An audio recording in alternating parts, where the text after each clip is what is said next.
Everyone, बच्चे आज हम लोगों ने न्यू चैप्टर स्टार्ट किया था, दैट इज़ इकोसिस्टम। ठीक है, और इकोसिस्टम में हम लोगों ने यहाँ से स्टार्ट किया था। देखिए इकोसिस्टम क्या होता है बेटा, community plus abiotic factor, that is ecosystem. जिन बच्चों का छूट गया था वो बच्चे वीडियो वॉच कर लें और यहाँ से अच्छे से नोट्स बना लें। ठीक है, जैसे एक ऑर्गेनिज़म है वो मिल के, सेम स्पीशीज़ के ऑर्गेनिजम्स मिल के क्या बनाते हैं, पॉपुलेशन बनाते हैं। पॉपुलेशन मीन्स सिंगल स्पीशीज़ विच पोटेंशली इंटरब्रीड। ठीक है, तो उसको हम लोग क्या बोलेंगे, पॉपुलेशन। और बहुत सारी पॉपुलेशन मिलके क्या बनाती है, कम्युनिटी। कम्युनिटी मतलब ह्यूमन, क्राउ, आंट्स, डॉग, ये क्या कहलाएंगे, ये कम्युनिटी कहलाएगी। ठीक है बेटा, फिर उसके बाद हमारे पास क्या आता है, फिर जैसे हमारे पास बहुत सारी कम्युनिटी मिलके क्या बनाती हैं, इकोसिस्टम बनाती हैं। ठीक है, बहुत सारी कम्युनिटी मिलके क्या बनाती हैं, इकोसिस्टम बनाती हैं। इकोसिस्टम क्या होता है बच्चे, interaction of living and non living organisms. ठीक है, community plus abiotic factor. Abiotic factor आपके पास क्या आ जाता है, जैसे कम्युनिटी में आएगा बर्ड, एबायोटिक फैक्टर में आएगा वाटर। कम्युनिटी में आएगा बटरफ्लाई, एबायोटिक फैक्टर में आएगा माउंटेन। कम्युनिटी में आएगा ह्यूमंस और एबायोटिक फैक्टर में आएगा टेम्परेचर। इन दोनों के, लिविंग और नॉन लिविंग के इंटरेक्शंस को हम लोग क्या बोलते हैं, इकोसिस्टम। होप्स हो कि सभी बच्चों को इकोसिस्टम की डेफिनेशन क्लियर होगी। ठीक है, अब हम लोगों ने 4 इंपॉर्टेंट एस्पेक्ट्स पढ़ने हैं इकोसिस्टम के, productivity, decomposition, energy flow and nutrient cycling. ठीक है बेटा, देखो अब इसमें आप लोग जो देख रहे हैं, जो सबसे इम्पॉर्टेंट है आपके पास, सबसे पहले न्यूट्रिएंट साइकिलिंग को हम लोग इसमें से डिलीट कर देंगे क्योंकि ये हमारे सिलेबस से कट चुका है। ठीक है, अब हम सबसे पहले एनर्जी फ्लो ले रहे हैं। तो मैंने बताया था बच्चे कि जो एनर्जी फ्लो होता है, कहने का मतलब है sun is the only source of energy in the world. ठीक है, तो सेकंड पॉइंट क्या कहता है, सन के पास देखो, सनलाइट को, सन हीट को एंड लाइट एनर्जी को कन्वर्ट करने की सिर्फ टेंडेंसी किसके पास होती है, एक पार्टिकुलर प्लांट के पास, जो ऑटोट्रोपिक प्लांट कहलाता है। ठीक है, और third point, now sun supply its energy to the complete ecosystem. तो अगर सोर्स ही एनर्जी का सन है तो फिर सन से एनर्जी कन्वर्ट कर ही सकता है प्लांट।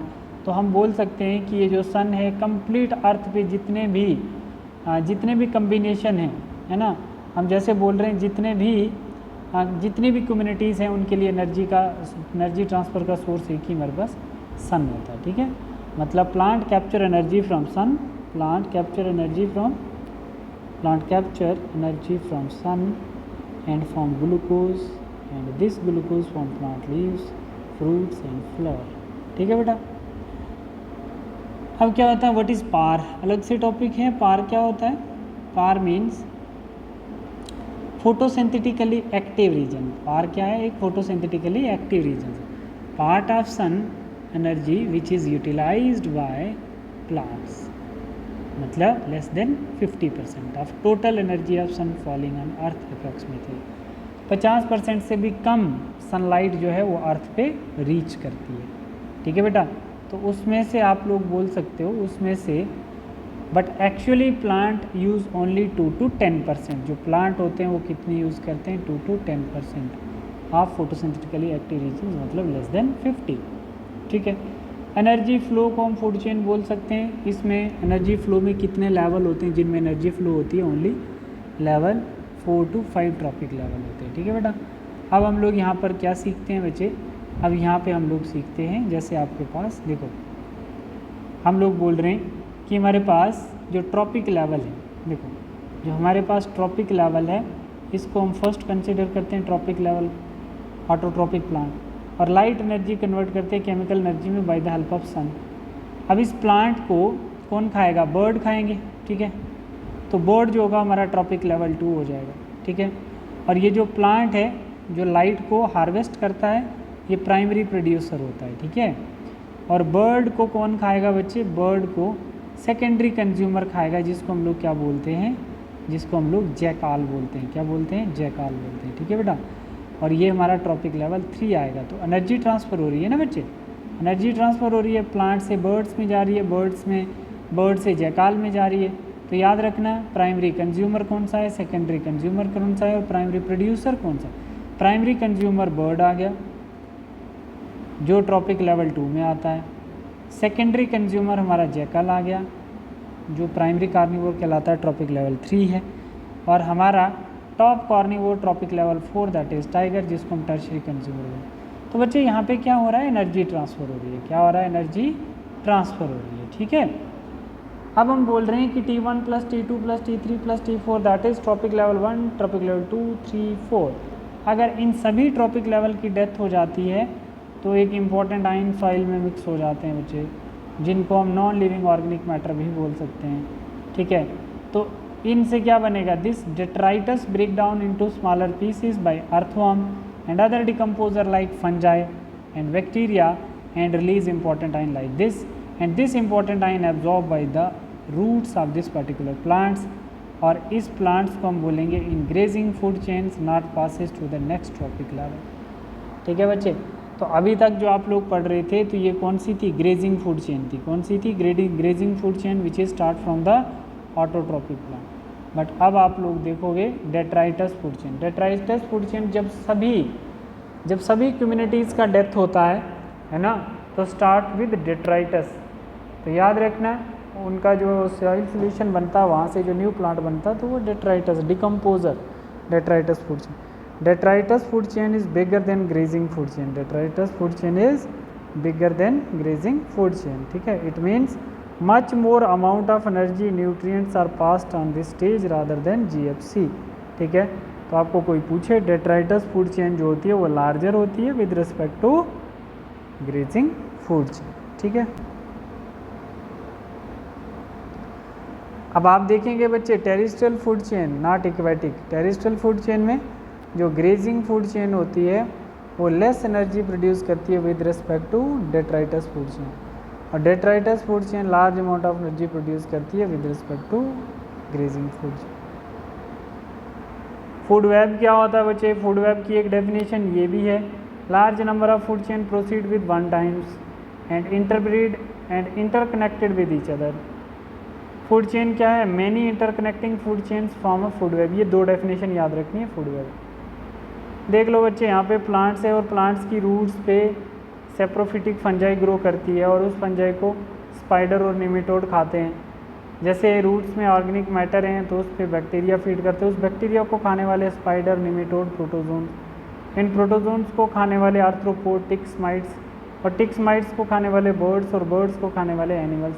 यहाँ पर एनर्जी फ्लो हो रही है, बट हम बोल सकते हैं कि मैनी इंटरकनेक्टेड फूड चेन है फॉर अ फूड वेब, ठीक है। बहुत सारी फूड चेन्स इंटरकनेक्ट हैं किस चीज़ के लिए, एक टाइम में, प्रोसीड विद वन टाइम्स, ठीक है। Large number of food chains interconnect, proceed with one times and interconnected with each other. इनका मेन क्या है, रिसोर्स है, ठीक है। बच्चे स्टैंडिंग क्रॉप और स्टैंडिंग स्टेट्स क्या होती हैं, देखो। स्टैंडिंग क्रॉप और स्टैंडिंग स्टेट्स का मतलब होता है total biomass at any trophic level at a given time, that is standing crops. Standing states total minerals और nutrients in soil at any given time, that is standing states. देखो बच्चे, trophic level 1 में ये plant है, इसको हम standing crop बोलते हैं, इसका बायोमास देखना है, और इसके अंदर जो हमारे पास मिनरल्स आते हैं, ठीक है, सॉइल्स के अंदर, उनको हम स्टैंडिंग स्टेट्स बोलते हैं, ठीक है। तो मानो जैसे इसको कौन कंज्यूम कर रहा है, काऊ, तो वो T2 बायोमास होगा उसमें, काऊ में जो होगा T2 बायोमास। मानो 500 kg बायोमास था इस प्लांट्स में, और उसने आगे ट्रांसफ़र कर दिया T3 में, तो वो 10%, 500 का 50 आ जाएगा, ठीक है बच्चे। तो देखो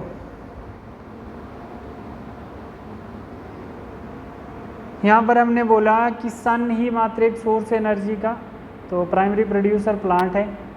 10% एनर्जी ट्रांसफ़र होगी, 90% एनर्जी जो होती है ईट की फॉर्म में लॉस हो जाती है, उसको 10% ला कहते हैं। फिर प्लांट से अर्थवर्म जो है एनर्जी लेगा 10% और 90% loss energy in the form of heat, वो T2 प्राइमरी कंज्यूमर। ऐसे ही हम बोल रहे हैं कि अगर प्लांट के पास 1000 जूल एनर्जी है, वो कितनी ट्रांसफ़र करेगा, only 100 joule, that is 10% from primary to secondary consumer. यहाँ पर second law of thermodynamics applicable होता है when changes of energy, when changes the energy from one tropic level to another tropic level, energy lost in the form of heat and mixed with the environment and increase entropy. देख लो बच्चे यहाँ पे क्या है, सन से 10% energy plant ले रहा है 1000 किलो जूल, ठीक है,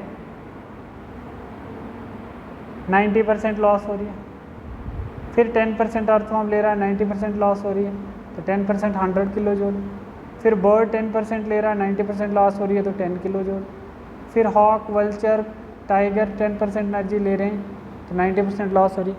तो बच्चे आपने देखा कि जो ट्रॉपिक लेवल 4 है, टर्शरी कंज्यूमर, वहाँ पर एनर्जी कम सप्लाई हो रही है ना, पहले कितनी 1000 थी, फिर 100, फिर 10 kg, फिर 0.1 है ना, 0.1 किलो जूल एनर्जी सप्लाई होती है किसके बाद, टाइगर के बाद। तो इसीलिए बोला जाता है कि जो टॉप कार्निवोरस होते हैं उनका नंबर कम होता है, क्योंकि उनके पास एनर्जी सप्लाई ही कम होती है। ठीक है बेटा, देखो जैसे हम बोलते हैं यहाँ पर प्रोडक्टिविटी क्या होती है प्रोडक्टिविटी। सन से हमने ट्रॉपिक 1 में, ये जैसे छोटा सा प्लांट है, अब ये बड़ा प्लांट हो गया, तो मतलब सन लाइट इस पर पड़ी, इसने अपने लिए खाना बनाया, तो मानो इस प्लांट का वेट कितना 5 kg, और अब ये कितना हो गया 10 kg हो गया। तो मतलब इसने अपना बायोमास इंक्रीज़ किया ना प्लांट ने। अब इस प्लांट को काऊ खाएगी, छोटी थी है ना, तो इस प्लांट को खा खा के काऊ कैसी होगी, बड़ी होगी, तो काऊ ने भी अपना बायोमास इंक्रीज़ किया। तो मतलब हम बोल रहे हैं with the passage of time biomass increase करता है। With the passage of time how much biomass increase termed as productivity, उसको हम लोग क्या बोलेंगे बच्चे, प्रोडक्टिविटी बोलेंगे। जैसे जैसे टाइम के साथ साथ प्लांट्स हो, एनिमल्स हो, अपना बायोमास इंक्रीज़ करता है, तो उसको हम लोग क्या बोलते हैं, प्रोडक्टिविटी बोलते हैं। समझ गए बच्चे। तो कल हम लोग टाइप्स पढ़ेंगे प्रोडक्टिविटी की, नेक्स्ट हम लोग डिस्कस करेंगे। तो आप लोग इसके क्वेश्चन बनाएं अच्छे से। तो ये बहुत अच्छा लेक्चर है, बहुत अच्छी चीज़ें हैं जो आपको समझ में आनी चाहिए। कोई अगर दिक्कत होती है तो आप लोग नेक्स्ट क्लास में पूछ सकते हो। ठीक है बच्चे, ये उन बच्चों के लिए जिन बच्चों का वीडियो छूट गया, जो क्लास नहीं ज्वाइन कर पाए। ठीक है बेटा, thank you class, thank you बच्चे।